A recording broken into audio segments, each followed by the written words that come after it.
दोस्तों, आज की स्वास्थ्य से जुड़ी जानकारी बहुत ही महत्वपूर्ण है। दोस्तों, शरीर के इन 4 अंगों में यह तेल लगाइए, आपका शरीर स्वस्थ और अपने सारे बीमारियों को नष्ट कर देगा, यानी कि वो खुद ठीक कर लेगा। तो वो 4 अंग कौन कौन से हैं और हमें कौन से तेल लगाने हैं, आज हम इसी विषय में चर्चा करने वाले हैं। इसलिए दोस्तों, इस वीडियो पूरा जरूर देखिए। आज के उपदेश को सुनकर आप अपने जीवन को सफल जीवन बना सकते हैं। और दोस्तों, इस जानकारी से पहले चलिए सुनते हैं भगवान महात्मा बुद्ध का एक उपदेश। एक दिन एक राजा भगवान बुद्ध के पास आया। बुद्ध के आश्रम में बहुत भीड़ थी। राजा ने भगवान बुद्ध से अनुरोध किया कि वह एकांत में कुछ बुद्ध से कहना चाहते हैं। तथागत बुद्ध बोले, सर्वत्र एकांत है, यही बोलो। फिर राजा ने कहा कि मैं तथागत संन्यास लेना चाहता हूं। बुद्ध गंभीर हो गए। वे बोले कि तुम्हें संन्यास्त होने के लिए दीक्षा के पहले मेरी एक शर्त का पालन करना होगा। राजा ने स्पष्ट किया कि जब दीक्षा लेनी ही है और संन्यास्त होना ही है तो मुझे आपका सभी शर्तें मंजूर है। और फिर तथागत बुद्ध ने आदेश दिया और कहा, अपने कपड़े उतारो, अपने जूते उतारो और नग्न हो जाओ, और इसी नग्न अवस्था में अपने राज के राजमार्गों पर स्वयं को जूते मारते हुए चक्कर लगा कर आओ। राजा असमंजस में पड़ गया। तथागत बुद्ध ये क्या कह रहे हैं? मैं एक राजा हूं, इस तरह से मैं नग्न होऊंगा और नग्न होकर अपनी ही सड़कों पर कैसे खुद को जूते मारते हुए चक्कर लगाऊं? लेकिन फिर भी राजा को संन्यास्त होना था, तो उन्होंने भगवान बुद्ध की शर्तें मान ली और वे वैसा ही करने के लिए निकल पड़ा। राजा ने वैसा ही किया। वह नग्न होकर स्वयं को जूते मारते हुए राज्य की सड़कों पर दौड़ने लगा। और यहाँ उसके चले जाने पर शिष्य ने बुद्ध से कहा कि भंते, जब हम आपसे दीक्षा लेने आए थे तब आपने तो ऐसी कठोर शर्त नहीं लगाई थी। आप तो स्वयं करुणा अवतार हैं, फिर आपने राजा के साथ ऐसा कठोर व्यवहार क्यों किया? तब भगवान बुद्ध बोले, जब तुम लोग संन्यास लेने आए थे तब तुम्हारे अहंकार बहुत बड़े नहीं थे, इसीलिए तुम लोगों से घर घर भिक्षाटन करवा के ही काम बन गया।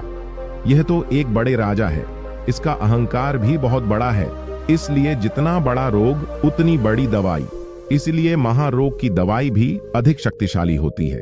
किसी कारणवश मैंने इनका परीक्षा भी इतना कठिन किया है। राजा जब इस दशा में अपनी ही प्रजा के सामने से गुजरेगा तो उसका अहंकार चूर चूर हो चुका होगा।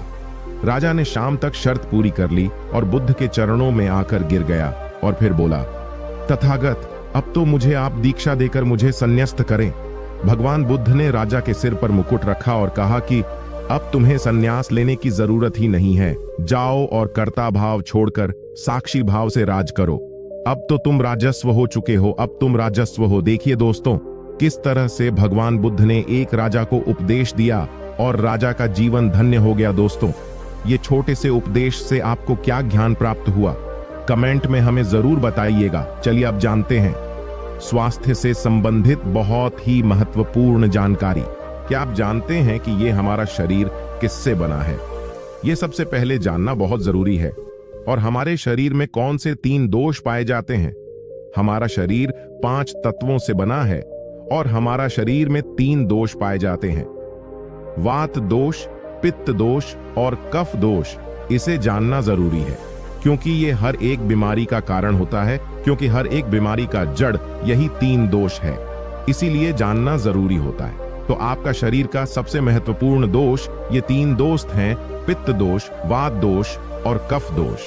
अगर आपके शरीर का वात दोष गड़बड़ हो गया तो 60 से 70% बीमारी होगी।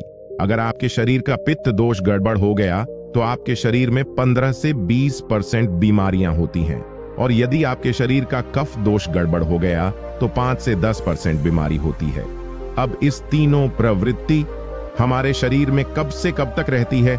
जब हम जन्म से बाल्य अवस्था में रहते हैं, यानी जब हमारा जन्म होता है और 14 साल की उम्र तक हमारे शरीर में कफ प्रवृत्ति ज्यादा होती है। इस समय कफ ज्यादा बनता है, ये प्रकृति की देन है। कफ इसलिए बनता है क्योंकि हमारा शरीर ग्रो करता है। कफ बनना जरूरी है क्योंकि ये कफ हमारे शरीर के बहुत ही महत्वपूर्ण अंग है। बस हमें ये ध्यान देना है, हम अपने बच्चों को ऐसी कोई चीज नहीं देना है जिससे उनका कफ और बढ़ जाए, क्योंकि बच्चे उस समय कुछ नहीं जानते। पेरेंट्स को जागरूक होना होगा। बस हमें अपने बच्चे को कुछ भी ऐसे चीज नहीं देना है जिससे उसका कफ और बढ़ जाए। कफ बनाने वाली चीजें हमें उन्हें नहीं खिलाना है, नहीं तो क्या होगा, कफ से संबंधित जो 5 से 10% बीमारी है जैसे टीवी, दमा, अस्थमा, इस्नोफिलिया, ये सारी बीमारियां इसकी वजह से होती हैं। ये हर पेरेंट्स को ध्यान देना होगा। उसके बाद हम आते हैं बाल्य अवस्था से युवा अवस्था में। युवा अवस्था की आयु कितनी होती है? जब हम 15 साल से 60 साल के बीच में होते हैं, इस समय हमारा शरीर युवा अवस्था में होता है। इस समय हमारे शरीर में पित्त प्रवृत्ति सबसे ज्यादा होता है, सबसे ज्यादा पित्त बनता है। इसलिए हमें यह ध्यान देना होगा कि हम ऐसी कोई भी चीज ना खाएं जिससे हमारा पित्त दोष बढ़ जाए। अगर हमारे शरीर में पित्त दोष बढ़ जाएगा तो हमारे शरीर में 15 से 20% बीमारियां होती हैं। इसके बाद हमारा आता है वृद्धावस्था। 60 साल की उम्र हमारा वृद्धावस्था होता है। इस समय हमारे शरीर में वात दोष बढ़ता है और वात दोष से संबंधित 60 से 70% बीमारियां हमारे शरीर में होती है। तो आपको ऐसी कोई चीज नहीं खाना है जिससे वात दोष बढ़े। तो दोस्तों, ये आप समझ गए कि आपके शरीर में 3 दोष का क्या रोल है। इसलिए इन 3 दोषों से संबंधित जो भी जानकारी जहां से भी उपलब्ध हो, एकत्र करें और उसे अपने जीवन में लागू करें। कारण को दूर करें और हमेशा इस बात का ध्यान रखें कि इन 3 दोषों में क्या खाना चाहिए और क्या नहीं खाना चाहिए। इस दोषों को बढ़ाने वाली चीजें कभी न खाएं। अब आप इन तीनों दोषों के बारे में जान गए हैं, तो अब जान लें कि आपका शरीर 5 तत्वों से कैसे बना है। आपका शरीर 5 तत्वों से बना है और इन 5 तत्वों में प्रोटीन्स, विटामिन्स, सारे तत्व आते हैं। अब इस 5 तत्वों में और 3 दोषों में जो भी कमी आती है, तभी आपका शरीर बीमार होता है, अन्यथा आपका शरीर बीमार नहीं होता। अब आप समझ गए आपका शरीर बीमार होने का क्या कारण है। जैसे कुछ लोग रोते हैं, भगवान ने हमें ये कष्ट दे दिया, भगवान ने हमें ये बीमारी दे दिया, हमें गैस्ट्रिक अल्सर हो गया, हमें थायराइड, ब्लड प्रेशर, शुगर हो गया। क्यों हो गया? भगवान ने नहीं दिया, आपने खुद पाला है। जब प्रकृति आपको खाना खाने के नियमों का पालन करने के लिए कहती है, पानी पीने के नियमों का पालन करिए, इस प्रकृति का नियम पालन करिए, तो आप क्यों नहीं कर रहे हैं? जबकि हमारा शरीर उसी तत्वों से बना है, प्राकृतिक तत्वों से ही तो बना है। हमारा शरीर भी पानी से ही तो बना है, खाने से ही तो बना है, पोषक तत्वों से ही तो बना है। ये सारे नियमों का आपको पालन करना होगा। अब जब ये हमारा पित्त दोष कह रहा है कि ये चीज नहीं खाई, ये पित्त और बढ़ेगा, तो आप उसे क्यों खाते हैं? पिज्जा बर्गर आप क्यों खाते हैं? चाय आप क्यों पीते हैं? चीनी आप क्यों खाते हैं? मैदा आप क्यों खाते हैं? जब आप ये सारी चीजें खा रहे हैं तो आपके पेट में एसिडिटी बनेगा, आपका पाचन तंत्र बीमार पड़ेगा। तो जब आपका पाचन तंत्र बीमार होगा तो अनेक बीमारियां आपको आएगी। ये तो आप खुद कर रहे हो ना, ब्रह्मांड नहीं दे रहा है, भगवान नहीं कर रहा है, हम आप इसे खुद जाने अनजाने में कर रहे हैं। हम अपने मन को, अपनी जीभ को कंट्रोल नहीं कर पा रहे हैं। तो दोस्तों, ये सारी चीजें आप छोड़ दीजिए। अब बात करते हैं कि हमें अपने शरीर पर कौन सा तेल लगाना चाहिए, कहां पे लगाना चाहिए, इस बारे में जानते हैं। आप समझ गए आपके शरीर का निर्माण कैसे होता है। इसे सुरक्षित रखना आपके हाथ में है, इसकी सुरक्षा आप खुद कीजिए। शरीर की 4 महत्वपूर्ण अंग है जिससे आपकी शरीर की सारी नसें जुड़ी हुई हैं। पहला है पैर का तलवा, दूसरा है नाभि, तीसरा है आपकी नाक और चौथा है आपका सर। ये 4 सबसे महत्वपूर्ण अंग है और इन चारों जगह पर आपको तेल लगाना है। बस ये ध्यान देना है कि आपको कब लगाना है और कैसे लगाना है। तो सबसे पहले चलते हैं। पहला है पैर का तलवा। आपके पैरों के तलवे। जो व्यक्ति रोज सुबह जागकर मॉर्निंग वॉक करता है, नंगे पैर जमीन पर या फिर हरी घास पर, तो दोस्तों उसकी आंखों की रोशनी कभी कम नहीं होती। तो इसीलिए आपको पैरों के तलवे में शुद्ध तोरी का तेल लगाना है। इसके अलावा आप शुद्ध सरसों का तेल भी लगा सकते हैं। जब आप रात में सोने जाएं तो उसके पहले गुनगुने पानी से अपना पैर धो लीजिए।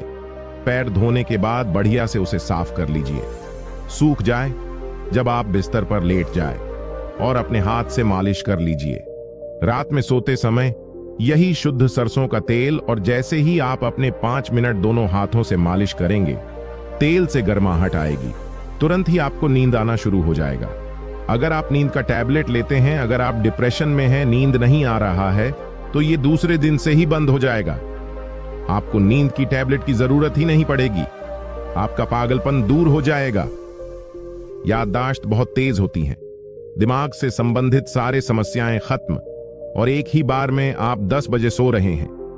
4 बजे से पहले आपकी नींद ही नहीं खुलेगी।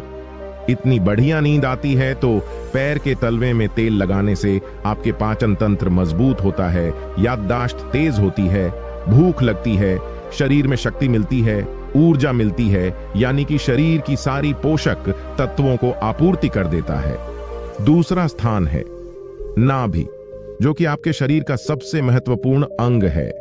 नाभि के पीछे एक पेकोटी ग्रंथि पाई जाती है, और इसी पेकोटी ग्रंथि से शरीर की सारी नसें जुड़ी हुई होती है, और यह शरीर की सबसे शक्तिशाली ग्रंथि होती है। इसलिए नाभि में तेल लगाना चाहिए। आप देखते होंगे जब आपके घर में छोटा बच्चा होता है तो माताएं उस बच्चे की तेल से मालिश करती थीं, लेकिन अब तो बच्चों को तेल लगाना ही बंद कर दिया। पहले माताएं 8 से 10 बार दिन में बच्चे की तेल से मालिश करती थीं। वे कहती थीं कि हम जितनी बार तेल की मालिश करेंगे, उनकी हड्डियां उतनी ही मजबूत होंगी। और वो घर पर बना हुआ शुद्ध सरसों का तेल होता था। और वो शुद्ध सरसों घर का तेल और किसका बनाती थे? किसी सरसों को घुन करके, सरसों को रोल कर पहले जो उसी से मालिश करती थी, पहले वो लगा देती, उसके बाद छोड़ा करके। लेकिन आज फैशन बदल गया है। लोग तरह तरह के केमिकल युक्त तेलों से मालिश कर रहे हैं। ये किसी काम का नहीं। दोस्तों, कंपनियां हमें सिर्फ बेवकूफ बनाती हैं और इससे सिर्फ बीमारियां होती हैं, क्योंकि बच्चों की मालिश के लिए सबसे अच्छा तेल सरसों का है। और गांव के बच्चों को माताएं आज भी सरसों के तेल की मालिश करती है। गांव के बच्चे शहर के बच्चों की तुलना में कितने कमजोर हैं, इसे आप खुद अनुमान लगा सकते हैं। तो दोस्तों, ये नाभि आपके शरीर का सबसे शक्तिशाली हिस्सा है। तो जब माताएं नाभि में तेल की मालिश करती थीं, तो पहले फूंक मारती थी। फूंक मारने के बाद उसमें तेल लगाती थी, और दिन भर में 3 से 4 बार तेल लगाती थी। तो दोस्तों, आपको भी आज से शुद्ध सरसों का तेल रात में सोते समय नाभि में लगाना है। और जब आप नाभि में तेल लगाते हैं तो इसके क्या फायदे होते हैं, आप यह जानकर चौंक जाएंगे। पहला फायदा, आपको अच्छी नींद आएगी। दूसरा फायदा, दिमाग से संबंधित कोई भी समस्या नहीं होगी। तीसरा फायदा, आपका पाचन तंत्र मजबूत रहेगा। चौथा फायदा, आपको भूख बढ़िया लगेगी। पांचवा फायदा, आपके शरीर का सारा दर्द दूर हो जाएगा। छठा फायदा, आपकी आंखों की रोशनी बढ़ जाएगी, यानी कि शरीर के हर एक अंग के लिए फायदेमंद है। तीसरा है आपकी नाक। पैर का तलवा हो गया, नाभि हो गई। अब हम एक कदम आगे चलते हैं, वो है नाक, कान और आंख। तो दोस्तों, आपको नाक में क्या करना है? अगर आपको गाय का शुद्ध देसी घी मिल जाए तो घी की 1 बूंद दाईं नाक में और 1 बूंद बाईं नाक में, दोनों नाक में 1-1 बूंद डालनी है। रोजाना दोनों नाक में 1-1 बूंद डाले। इसके इतने फायदे हैं, मैं यहां गिनाते गिनाते थक जाऊंगा। आपका पागलपन दूर हो जाएगा। अगर किसी को पागलपन है, अगर पागलपन का इलाज चल रहा है, तो 3 से 4 महीने के अंदर पागलपन की दवा बंद हो जाएगी। अगर आपके कान के पर्दे में छेद है तो बिना ऑपरेशन के ठीक हो जाएगा। आपको नींद की समस्या है, नींद की समस्या दूर हो जाएगी। आपकी याददाश्त कमजोर है, याददाश्त आपकी तेज हो जाएगी। शरीर में कमजोरी है, शरीर की कमजोरी दूर हो जाएगी। जुकाम आपको कभी पूरी जिंदगी में नहीं होगा। जुकाम, सर्दी की नाक से संबंधित जितनी भी बीमारी है, आपको नहीं होगा। चौथा है, आपका सर। अब एक अंग और है जहां से आपका शरीर पूरा दिमाग जुड़ा हुआ है, वो है सिर। अगर गर्मी का सीजन है तो आप स्नान करते होंगे। जब स्नान करके निकले, स्नान करने के बाद जब आपके बालों का पानी सूख जाए, तो आपको अपने सिर में शुद्ध सरसों का तेल लगाना है। जैसे ही आप अपने सिर में सरसों का तेल लगाकर सिर की मालिश करेंगे, तो आपको 10 मिनट बाद नींद आना शुरू हो जाएगा। सिर में सोते समय तेल लगाने से कई सारे फायदे हैं, जैसे आपका जो बाल पक रहा होगा वो भी रुक जाएगा। आपको नींद बढ़िया आएगी, दिमाग की याददाश्त पावरफुल होगी, शरीर की शक्ति बढ़ेगी, शरीर की कमजोरी दूर हो जाएगी। यानी कि शरीर की सारी शक्तियां आपको मिलेंगी सिर में तेल लगाने से। तो दोस्तों, आप शुद्ध सरसों तेल को अपने शरीर के इन 4 अंगों पर लगाएं और देसी घी को अपने नाक में डालिए। ये प्रक्रिया आप अपना लीजिए, आपका शरीर स्वस्थ और तंदुरुस्त हो जाएगा। जैसे हमने कहा कि ये हमारा शरीर है, हमारा शरीर हमारे ऊपर डिपेंड है, हम इसे किस तरह से रखते हैं। मान लीजिए एक कपड़ा है, आप उसे कितनी सेफ्टी से रखते हैं। खासतौर पर सफेद कपड़ा हो गया, आप उसे पहनते हैं, पहन के बाहर जाते हैं तो आप उसे बहुत बचा बचा कर रखते हैं कि कहीं गंदे स्थान पर टच ना हो जाए। सफेद कपड़ा है, इसमें दाग लग जाएगा, कितना बचा बचा के चलते हैं और फिर आते ही खूंटी में निकालकर आराम से टांग देते हैं, जिससे उसमें दाग नहीं लगता है। और फिर अगले दिन पहनते हैं और उसको ध्यान से प्रेस आयरन वगैरह करते हैं। तो दोस्तों, ठीक उसी प्रकार इस शरीर की देखभाल आप खुद कीजिए। जितनी आप इस शरीर की देखभाल करेंगे, उतना ही आपका शरीर स्वस्थ व निरोग बना रहेगा। तो जैसे हमने कहा, इसका पालन करिए, आप प्रकृति के नियम का पालन करिए। तो दोस्तों, आज से अभी से आप इन 4 जगहों पर तेल लगाना शुरू कर दीजिए। तो दोस्तों, उम्मीद करता हूं आपको इस कहानी से बहुत कुछ सीखने को मिला होगा। ये कहानी आपको कैसी लगी, हमें कमेंट बॉक्स में कमेंट करके जरूर बताएं और साथ ही इस कहानी को अपने दोस्तों के साथ जरूर शेयर करें ताकि उन्हें भी इस कहानी से कुछ सीखने को मिल सके। धन्यवाद।